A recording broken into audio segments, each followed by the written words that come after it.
आज का video start करते हैं लोकतंत्र की चुनौतियाँ फ्रेंड्स, पॉलिटिकल साइंस के चैप्टर 5 जो कि हमारा लास्ट चैप्टर है। आज हम लोग उसका सब्जेक्टिव क्वेश्चन आंसर देखने जा रहे हैं। इस चैप्टर का फर्स्ट क्वेश्चन है, बिहार में लोकतंत्र की चुनौतियाँ कौन सी है। तो बहुत ही सिंपल उत्तर हो जाएगा कि देखिए फ्रेंड्स, सबसे पहले तो हमारे बिहार राज्य जो है फ्रेंड्स, इस प्रांत में लोकतंत्र के समक्ष अनेक चुनौतियां हैं। इसमें सबसे अधिक अशिक्षा है फ्रेंड्स, जातिवाद है तथा निर्धनता भी है। तो आप समझ सकते हैं फ्रेंड्स कि जो अशिक्षा है हमारे बिहार में, इसके तो किसी भी सरकारी कॉलेज में फ्रेंड्स या स्कूल में उतना पढ़ाई नहीं होता है जितना लोग चाहते हैं या जितना सरकार चाहती है फ्रेंड्स, उसके अकॉर्डिंग पढ़ाई नहीं होता। बहुत ही कम पढ़ाई होता है सरकारी स्कूलों में। और जातिवाद तो फ्रेंड्स बिहार में देख रहे हैं, जातिवाद चरम सीमा पर है, जिसको मिटाने के लिए बहुत सारे आज डेट में मनीष कश्यप जैसे पत्रकार भी हमारे बीच सामने आए हुए हैं। तो इस प्रकार से देख सकते हैं फ्रेंड्स कि जातिवाद के कारण हमारे देश की अर्थव्यवस्था कितनी नीचे जा रही है। और निर्धनता तो फ्रेंड्स किसी भी देश के लिए बहुत ही निराशाजनक बात है कि उसकी देश में निर्धनता है। इसी वजह से क्या है फ्रेंड्स कि हमारे बिहार में जागृति नहीं आ पा रही है और लोकतंत्र का विस्तार रुक गया है। लोकतंत्र फ्रेंड्स एक शासन व्यवस्था की एक अच्छी प्रणाली है जो लोकतंत्र है, फिर भी लोकतंत्र को होते हुए फ्रेंड्स हमारे देश का विस्तार अगर रुक रहा है तो कहीं ना कहीं यही मेन कारण है फ्रेंड्स कि जिसमें हमारा आता है अशिक्षा, जातिवाद और निर्धनता। ये हमारे देश के लिए बहुत ही शर्मनाक बात है। नेक्स्ट क्वेश्चन है कि गठबंधन की सरकार से आपका क्या अभिप्राय है। तो ये भी बहुत सिंपल उत्तर है फ्रेंड्स कि जब किसी चुनाव में किसी एक राजनीतिक दल को स्पष्ट बहुमत प्राप्त नहीं होता है तो वह कई पक्षीय या राष्ट्रीय दलों के साथ समझौता के तहत बहुमत प्राप्त कर लेता है। इस प्रकार बनी सरकार क्या कहलाती है फ्रेंड्स, गठबंधन की सरकार कहलाती है। इस समय फ्रेंड्स नीतीश और तेजस्वी जी की सरकारें जो हैं ये एक गठबंधन सरकार का बहुत अच्छा एग्जाम्पल आप लोग देखने को मिलेगी। ठीक है, नेक्स्ट क्वेश्चन है कि संप्रदायवाद जो है फ्रेंड्स ये लोकतंत्र के लिए एक बड़ी चुनौती है, कैसे। तो ये भी बहुत सिंपल उत्तर है कि संप्रदायवाद जो होता है फ्रेंड्स, इसके कारण विभिन्न धर्मों के जो लोग होते हैं परस्पर अर्थात एक दूसरे के साथ क्या करते हैं फ्रेंड्स, धर्म के प्रति द्वेष का भाव रखने लगते हैं। जैसे मान लीजिए फ्रेंड्स कि जो मुस्लिम होते हैं वो हिंदू मंदिर में अगर जाते हैं तो कहीं ना कहीं उन्हें द्वेष की भावना से देखा जाता है, या कहें तो अगर मुस्लिम मंदिर में अगर हिंदू जाता है तो ऐसे हमको नहीं लगता है कि कोई प्रतिबंध है, लेकिन अगर हिंदू मंदिर में अगर कोई मुस्लिम जाता है तो इस प्रकार के फ्रेंड्स जो है ये कहीं ना कहीं हमारे देश में क्या है फ्रेंड्स, एक दूसरे के प्रति धर्म के प्रति भी द्वेष का भाव रखने लगती है। यही हमारा फ्रेंड्स संप्रदाय है, जिसके कारण क्या आता है फ्रेंड्स कि इसका परिणाम ये होता है कि राष्ट्रीय एकता को खतरा हो जाता है। ठीक है, और यह जो है फ्रेंड्स वो गृह स्थिति पैदा कर सकता है। गृह स्थिति मतलब होता है फ्रेंड्स एक दूसरे से आपस में ही लड़ना, इसको हम लोग गृह युद्ध कहते हैं। एक होता है फ्रेंड्स शीत युद्ध। क्या होता है एक शीत युद्ध, हम आपको अभी लिख करके बता दे रहे हैं। ठीक है, तो शीत युद्ध क्या होता है फ्रेंड्स आप लोग बताइएगा। शीत युद्ध जैसे मान लीजिए कि लोग लाठी डंडा से या फिर हाथों से या हथियार से लड़ाई न करके सिर्फ मुंह से लड़ाई करते हैं और एक दूसरे को नीचा दिखाने की कोशिश करते हैं, उसको हम लोग शीत युद्ध के नाम से जानते हैं। तो अगर शीत युद्ध भी आएगा परीक्षा में प्रश्न तो आप लोग आसानी से लिख सकते हैं। गृह युद्ध और शीत युद्ध हम उम्मीद करते हैं आप लोग अच्छे से क्लियर समझ में आएगा। अगर आपको ये वीडियो अच्छे से फिर नहीं समझ में आए तो पीछे स्किप करके भी आप देख सकते हैं। यह लोकतंत्र के लिए एक बड़ी चुनौती है फ्रेंड्स, जो हम अभी बताएं धर्म के प्रति द्वेष का भाव रखना है, ये संप्रदायवाद के अंतर्गत आता है। ठीक है, नेक्स्ट क्वेश्चन है हमारा, अमेरिकी संविधान निर्माता अलेक्जेंडर हैमिल्टन ने क्या कहा था। तो ये भी बहुत सिंपल उत्तर है फ्रेंड्स, जो लोग बुक को पढ़े होंगे उन्होंने फ्रेंड्स सरकार के विभिन्न अंगों के विषय में यह कहा था कि कार्यपालिका में ऊर्जा होनी चाहिए तो विधायिका में फ्रेंड्स दूरदर्शिता, जबकि न्यायपालिका में सत्य के प्रति निष्ठा एवं संयम होना चाहिए। ठीक है, संयम मतलब होता है फ्रेंड्स सहानुभूति, और क्या होता है एक प्रकार से संतोष या धैर्य। देखिए फ्रेंड्स, कार्यपालिका के पास क्या होनी चाहिए, ऊर्जा होनी चाहिए, और विधायिका के पास क्या होनी चाहिए तो दूरदर्शिता होनी चाहिए, तथा न्यायपालिका के साथ क्या होनी चाहिए फ्रेंड्स, तो उसके पास सत्य के प्रति निष्ठा होनी चाहिए। तभी फ्रेंड्स इसको कौन बोले थे, अलेक्जेंडर हैमिल्टन ने कहे थे, जो अमेरिका के संविधान निर्माता हैं। नेक्स्ट क्वेश्चन है कि लोकतंत्र के सफलता के लिए शिक्षा का प्रसार क्यों जरूरी है। तो हम आपको बता दें फ्रेंड्स कि शिक्षा से लोगों के भीतर चेतना पैदा होती है, लोग अपने कर्तव्य के जागरूक होते हैं के प्रति। ठीक है, और अपने लिए योग्य प्रतिनिधि का फ्रेंड्स चुनाव करते हैं, जो सरकार चाहते हैं फ्रेंड्स या सरकार जाते हैं। इस प्रकार शासन में भी अधिकतम भागीदारी सुनिश्चित कर पाते हैं।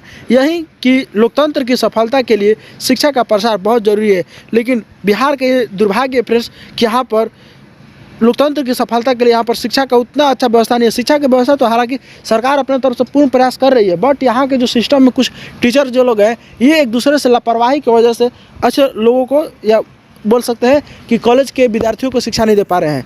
नेक्स्ट क्वेश्चन है कि भारतीय लोकतंत्र के 3 प्रमुख अंग कौन कौन से हैं। तो ये भी बहुत सिंपल होता है फ्रेंड्स कि भारत में लोकतांत्रिक सरकार के 3 महत्वपूर्ण अंग हैं। पहला होता है फ्रेंड्स विधायिका, न्यायपालिका और कार्यपालिका। इस प्रकार से 3 आपको समझ में आता है। हमको बता दें फ्रेंड्स कि जो विधायिका का कार्य होता है ये कानून का निर्माण करती है, विधायिका कानून का निर्माण करती है और न्यायपालिका फ्रेंड्स यह दोषी व्यक्ति को सजा दिलाने का कार्य करती है और कार्यपालिका जो होती है यह कानून को लागू कराती है। जैसे मान लीजिए कोई भी कानून फ्रेंड्स अगर ज़रूरत है आर्टिकल में छापने के लिए तो वो उसको नए कानून को ऐड करने के लिए एक प्रकार से काम करती है जो कार्यपालिका का कार्य है। नेक्स्ट क्वेश्चन आता है हमारा कि लोकतंत्र संस्थाओं के अंदर आंतरिक लोकतंत्र से आपका क्या अभिप्राय है। तो ये भी बहुत सिंपल उत्तर है फ्रेंड्स कि इसका अभिप्राय राजनीतिक दलों एवं अन्य लोकतांत्रिक संस्थाओं के भीतर भी सार्वजनिक मुद्दों पर खुलकर बहस हो एवं सबके विचार लिए जाएं, निर्णय जो हो फ्रेंड्स वो समय बहुमत की आकांक्षा का ख्याल रखा जाए तथा लोकतंत्र की सफलता के लिए यह बहुत ज़रूरी है फ्रेंड्स कि लोकतंत्र के संस्था जो है फ्रेंड्स उसके अंदर आंतरिक लोकतंत्र का भी अभिप्राय होना चाहिए। नेक्स्ट क्वेश्चन है कि भारतीय लोकतंत्र ठीक है में दीर्घकालिक एवं सामयिक जो समस्याएं हैं फ्रेंड्स वो कौन कौन सी हैं। तो इसका उत्तर हो जाएगा कि भारतीय लोकतंत्र में दीर्घकालिक एवं समसामयिक जो अनेक समस्याएं हैं फ्रेंड्स, परंतु इनमें सबसे महत्वपूर्ण जो है वो महंगाई। हमारे देश में भी महंगाई बहुत ज़्यादा है, बेरोजगारी फ्रेंड्स बहुत, ये तो पूछना ही नहीं। बेरोजगारी में तो आपके भी फ्रेंड्स देख सकते हैं आपके रिलेशन में बहुत सारे लोग जो है बेरोजगार होंगे। ठीक है, आंतरिक सुरक्षा भी बहुत कमज़ोर है हमारे देश में। जहाँ पर फ्रेंड्स 50,000 सैनिक होने चाहिए वहाँ पर मुश्किल से 15,000 या 21,000 सैनिक है, इस प्रकार की रेशियो है। जलवायु परिवर्तन इत्यादि ये भी हमारे देश में, हालांकि ये तो प्राकृतिक है में फिर भी इसको फ्रेंड्स मनुष्य अपने टेक्नोलॉजी के माध्यम से जलवायु को भी खतरा पहुँचा रहा है। ठीक है, इसके अलावा सभी शक्तियाँ जो राष्ट्रीय एकता एवं अखंडता के लिए खतरा है। ठीक है, आपस में धर्मों का टकराव हो जाना फ्रेंड्स। ठीक है, तो ये सभी के सभी क्या है, एक हमारी जो एकता और अखंडता है इसके लिए खतरा बन रही है कि लोग मुस्लिम हिंदू विवाद कर रहे हैं तो कोई जातिवाद के विवाद कर रहा है, ये हमारे देश में नहीं होना चाहिए। ठीक है, नेक्स्ट क्वेश्चन आता है कि लोकतांत्रिक सुधार क्यों आवश्यक है। ठीक है, तो लोकतांत्रिक सुधार फ्रेंड्स इसका बहुत सिंपल उत्तर हो जाएगा कि प्रत्येक लोकतांत्रिक व्यवस्था की कुछ कमजोरियाँ होती है। क्या होती है फ्रेंड्स, कुछ कमजोरियाँ होती है।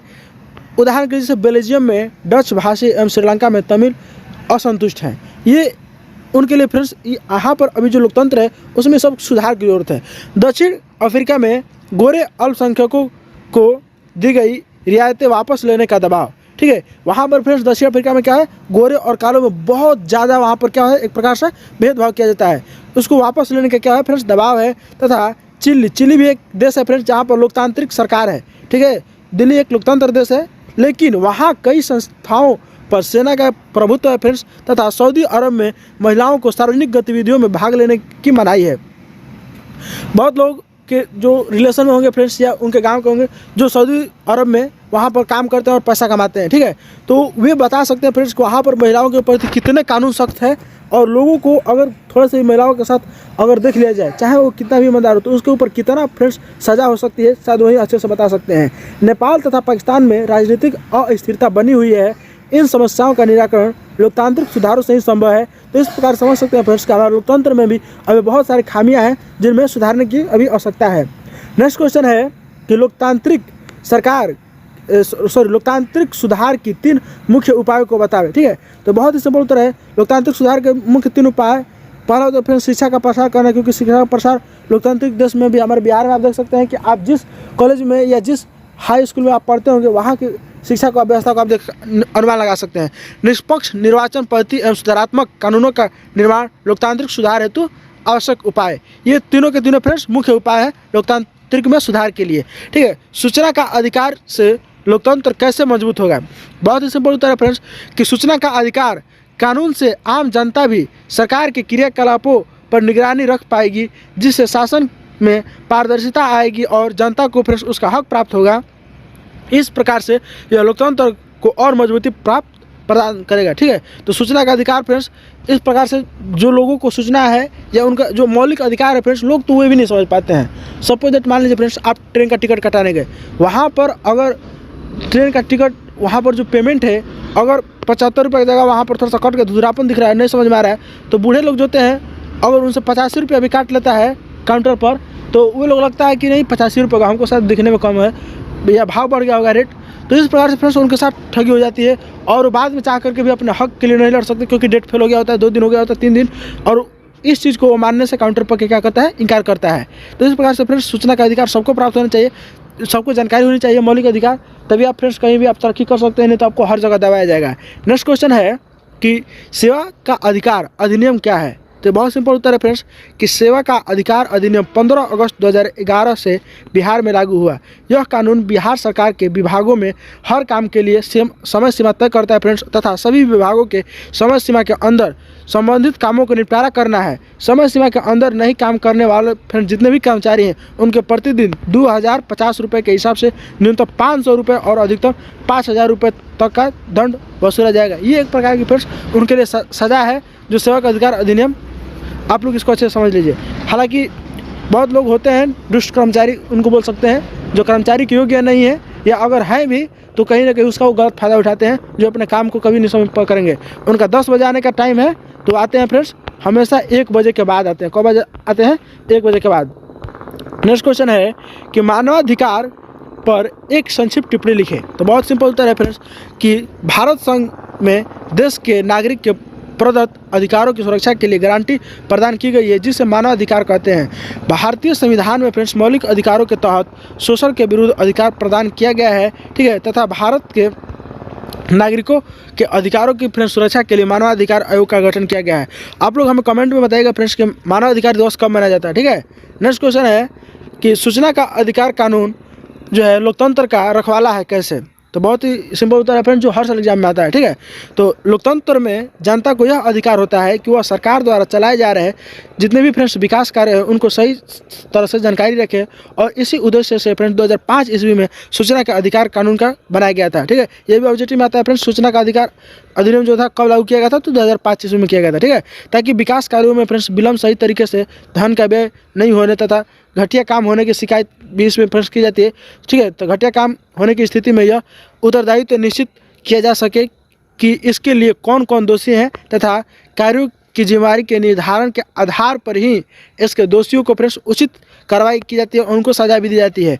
सूचना देने में आनाकानी तथा लापरवाही बरतने की स्थिति में फ्रेंड्स दोषी कर्मचारी पर भी दंडात्मक कार्रवाई करने का प्रावधान किया गया है, ताकि जनता को उचित जानकारी सही समय पर मिल सके और जनता फ्रेंड्स परेशान न हो सके। अतः सूचना का अधिकार लोकतंत्र का रखवाला है, ठीक है। नेक्स्ट क्वेश्चन है, आप लोग भी देखे होंगे फ्रेंड्स कि आपका स्कूल में भी हमेशा कोई ना कोई रिगार्डिंग करने के लिए साल में 16 बार उनकी मीटिंग बैठाई जाती है। साल में 16 बार आपको स्कूल में रिगार्डिंग करने के लिए लोग आते हैं, लेकिन हो सकता है कि वो पैसा खा लेते होंगे प्रिंसिपल से और वो साल में एक आध बार ही आते होंगे, देखते होंगे स्थिति, फिर भी कोई सुधार नहीं होता होगा क्योंकि उनको कमीशन जो मिल रहा है, ऊपर से दबाव भी है फ्रेंड्स, वो चाह करके भी कुछ नहीं कर सकता। तो इस प्रकार से फ्रेंड्स हमारे देश में अभी सूचना का जो अधिकार है फ्रेंड्स लोकतंत्र का रखवाला नहीं, एक प्रकार से भी हमारे देश के लिए खतरा बना हुआ है। नेक्स्ट क्वेश्चन है कि राजनीति का अपराधीकरण क्या है, ठीक है। तो नेक्स्ट इसका उत्तर हो जाएगा फ्रेंड्स कि राजनीति में प्रायः अपराधियों का सहारा लेकर बूथ कब्जा करने का प्रयास, एक शाख प्रत्याशी के पक्ष में वोट डालने के लिए धमकाना या फिर फर्जी मतदान करना आदि कृत को राजनीतिक या अपराधीकरण कहा जाता है फ्रेंड्स।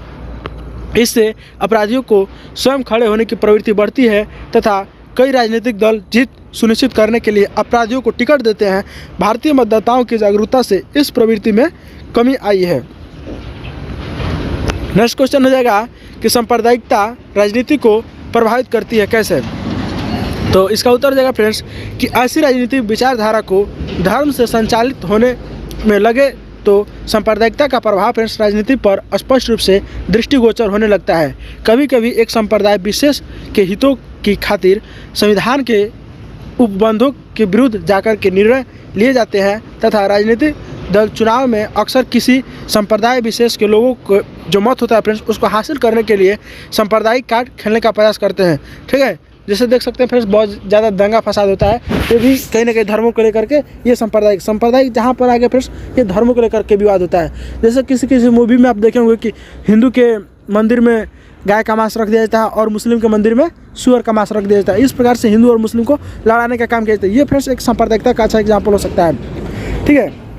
हम आपको बता दें फ्रेंड्स कि अभी थोड़ा सा हम बहुत ज़्यादा डिस्टर्ब है टाइम को लेकर के, तो हमको टाइम न मिल पाने के कारण हम थोड़ा सा लेक्चर हमारा कम आ रहा है, तो इसको आप लोग बुरा मत समझिएगा, ठीक है। हम आप लोग के लिए कंटिन्यू काम करेंगे, हालांकि अभी हमारी कुछ मजबूरियां हैं जिसके कारण हम लेक्चर टाइम पर नहीं अपलोड कर पा रहे हैं, इसके लिए हमें बहुत खेद भी है एक प्रकार से, इसके लिए स्पेशल सॉरी आप लोग से। नेक्स्ट क्वेश्चन आता है हमारा कि क्षेत्रवाद क्या है, ठीक है। तो इसका बहुत ही सिंपल उत्तर हो जाएगा कि यह पक्षपात से उत्पन्न ऐसी सोच है जो किसी विशेष क्षेत्र की जनता में यह भावना उत्पन्न करती है कि उसका क्षेत्र ही सर्वश्रेष्ठ है और बाकी सब साधारण। इसके कारण फ्रेंड्स जितने भी काम काज हैं उसमें विषमताएं पैदा हो जाती हैं, ठीक है, जो किसी भी लोकतंत्र के लिए खतरनाक है। तो ये क्षेत्रवाद होता है फ्रेंड्स, ठीक है। तो आप लोग के गांव में भी क्षेत्रवाद बहुत ज़्यादा चलता होगा, या अगर आपके गांव में नहीं चलता होगा तो फ्रेंड्स आपके रिलेशन में आप मामा के हैं या फिर आप मौसी के हैं, जा करके देख सकते हैं कितना क्षेत्रवाद होता है। नेक्स्ट क्वेश्चन है, नारी सशक्तिकरण से आप क्या समझते हैं। ये तो फ्रेंड्स नारी सशक्तिकरण ये अभी ट्रेंड कर रहा है हमारे देश में, तो आप लोग इसको ध्यान से समझिएगा कि नारी सशक्तिकरण का तात्पर्य यह है कि महिलाओं को उनके प्रभावित करने वाले आर्थिक, सामाजिक, राजनीतिक व पारिवारिक मामले में नीति निर्माण प्रक्रिया में भागीदारी प्रदान की जाए तथा वर्तमान युग में फ्रेंड्स नारी सशक्तिकरण की धारणा को, ठीक है, राष्ट्रीय एवं अंतर्राष्ट्रीय स्तर पर समर्थन प्राप्त हो रहा है। भारत सरकार ने वर्ष 2000 में नारी सशक्तिकरण की एक नीति की घोषणा की, ठीक है, तथा पंचायत व नगर पालिकाओं में महिला आरक्षण नारी सशक्तिकरण का उदाहरण है। इस प्रकार से फ्रेंड्स आप समझ सकते हैं कि नारी सशक्तिकरण कितना इंपॉर्टेंट है। हालांकि अब तो नारी सशक्तिकरण बहुत ज़रूरी भी था फ्रेंड्स हमारे देश में, ठीक है। अगर नारी सशक्तिकरण नहीं होता तो आज की डेट में फ्रेंड्स हमारे देश में बहुत ज़्यादा तलाक होते हैं। अगर नारी सशक्तिकरण नहीं होता तो हमारे देश में आज अनगिनत तलाक होते, इतने तलाक होते कि उसका परसेंटेज निकालना भी मुश्किल था, ठीक है। नेक्स्ट क्वेश्चन है कि नेपाल में किस प्रकार की सरकार है। तो इसका बहुत ही सिंपल उत्तर है कि नेपाल में वर्तमान समय में लोकतांत्रिक सरकार है। पूर्व में यहाँ राजतंत्र था, वहाँ पर राजाओं का फ्रेंड्स राज चलता था, जिसका अंत हो चुका है अब तो हालांकि हर जगह फ्रेंड्स राजतंत्र समाप्त ही हो चुका है। इस समय यहाँ पर ओली प्रसाद शर्मा नेपाल के प्रधानमंत्री हैं तथा विद्या देवी भंडारी राष्ट्रपति हैं, ठीक है। नेक्स्ट क्वेश्चन है कि श्रीलंका सरकार के समक्ष कौन सी चुनौती है। तो इसका बहुत ही सिंपल उत्तर हो जाएगा कि बहुसंख्यक सिंगली एवं अल्पसंख्यक तमिलों के बीच जारी हिंसा को समाप्त कर शांति स्थापित करने की चुनौती फ्रेंड्स श्रीलंका सरकार के समक्ष सबसे बड़ी चुनौती है। नेक्स्ट क्वेश्चन आता है कि केंद्र तथा राज्य सरकारों के बीच आपसी टकराव से लोकतंत्र कैसे प्रभावित होता है। तो इसका बहुत सिंपल उत्तर फ्रेंड्स कि इससे राष्ट्रीय विकास का अवरोध उत्पन्न होता है और जल कल्याण में फ्रेंड्स बाधा पहुंचती है। तो ये फ्रेंड्स हमारा पॉलिटिकल साइंस का चैप्टर 5 लास्ट चैप्टर था जो कि खत्म होता है इसी चैप्टर क्वेश्चन आंसर के साथ। तो अगर आपको ये वीडियो थोड़ी सी भी अच्छी लगी हो तो प्लीज़ आप अपने दोस्तों के साथ शेयर करें। अगर आप इसी प्रकार के और भी वीडियो देखना चाहते हैं तो आप हमारे चैनल को सब्सक्राइब कर लें, जिससे हमारा हर वीडियो का नोटिफिकेशन आपको मिल जाएगा। तो मिलते हैं फ्रेंड्स नेक्स्ट वीडियो में, तब तक के लिए धन्यवाद।